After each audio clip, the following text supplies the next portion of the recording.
вече при старши треньора Росен Барчовски. Хубав матч, който спечелихме. Но за мен не беше хубав. Играта ни беше далече от това, което показахме. Сега естествено, че едно са контролни срещи, друго е официално състезание. Първо, говорих за напрежението, но да го махнем това нещо. Първо имаше един страхотен проблем. С просто око се виждаше, особено първото по време и третата част.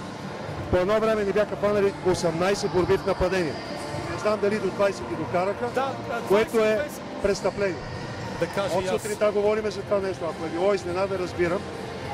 Атлетични, млади сръбски, черногорски играчи, които са учени от малко това да правят. Ние не загърваме, не блокираме, не сме концентрирани.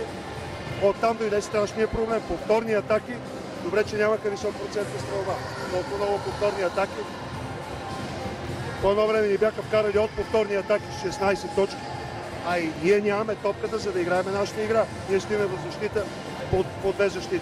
Това е престъпление.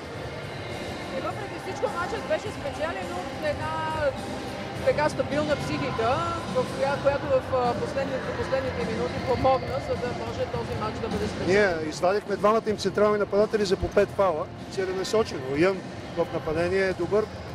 Трябва да се оправи малко защитата.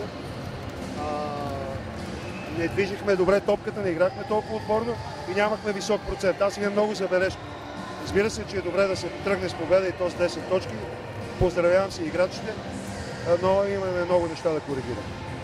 Предстои държавно първенство, предстоят още мачове. Предстоят страшно много мачове. Това е турнирно състезание, група. Всеки мач е важен, всяка победа е важна. 10 точки не са малко. Аз говоря за играта, че просто трябва много. Другото, което съжалявам, играхме до сега с по-голяма ротация. Не можаха да се включат добре Дарин Иванов и Любо Киров. Малко може би притеснение, малко напрежение. Ще се включат и те добре, нещата ще се оправят. Чакаме и Джулиан Нортфлит. Така че с тази къса пейка, която играхме в момента, нататък няма да стане. Това е друг проблем. Просто да нахвърлям някои слабости. Благодаря много. Желая успех в